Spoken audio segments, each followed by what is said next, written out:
কপির ডাঁটা, লাল শাকের ডাঁটা আর মূলোর ডাঁটা। এই এগুলো মূলোর ডাঁটা। মূলোর ডাঁটাগুলো কিচ্ছু ফেলিনি, পাতাও রেখে দিয়েছি। কপির ডাঁটা, মূলোর ডাঁটা আর লাল শাকের ডাঁটা দেয়, দেখো বড় বড় মূলোর ডাঁটা।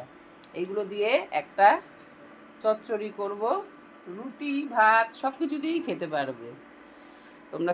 দেখো এটাকে সিদ্ধ দিচ্ছি প্রেসারে, একটু সিদ্ধ দিয়ে জলটাকে ফেলে দেব। এখানে কি কি এই চচ্চড়িতে সিদ্ধ করে নিয়েছি, সবজিগুলো জল ফেলে দিয়েছি। এবার এই চচ্চড়ির মধ্যে দেব কুমড়ো, মূলো আর আলু আর একটু শিম দেব।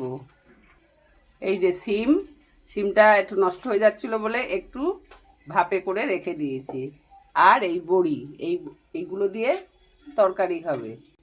তেল দিয়ে ওর মধ্যে শুকনো লঙ্কা পাঁচফোড়ন দিয়ে দিয়েছি।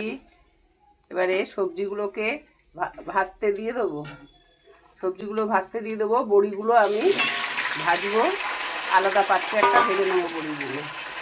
একটু নুন দিয়ে দিলাম, হলুদ দিয়ে দিলাম, একটু হলুদ দিয়ে দিলাম, জিরে আদা ধনে বাটা আর একটু লঙ্কা বাটা আছে, এইটা দিয়েই করবো।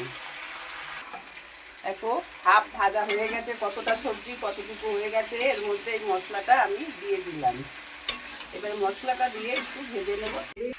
দেখো আমার এটা ভাজা হয়ে গেছে। এর মধ্যে এবারে ডাঁটাগুলো দিয়ে দিলাম কেন এইসব তরকারিতে একটু মিষ্টি না হলে চলে না, একটু মিষ্টি দিয়ে দিলাম। তো আমার বড়িটা এই কড়াইতে ভেজে নিয়ে এতে বড়ির ভাজাটা দিয়ে দিলাম। এবারে এতে একটু জল দিয়ে দেবো।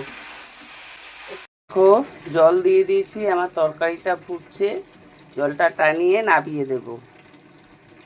দেখো আমার চচ্চড়ি রেডি।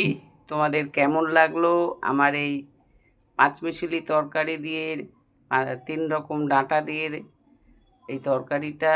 আমাকে একটা লাইক কমেন্ট শেয়ারের মাধ্যমে জানাও। যারা ইউটিউব থেকে দেখছো তারা আমাকে একটু সাবস্ক্রাইব করে দিও, যাতে আমি একটু আগ্রহ বাড়ে আমার এইসব কাজে, তোমাদের নতুন নতুন জিনিস দেখাতে পারি। এখন রাখি, আবার অন্য কিছু নিয়ে আসবো। টাটা।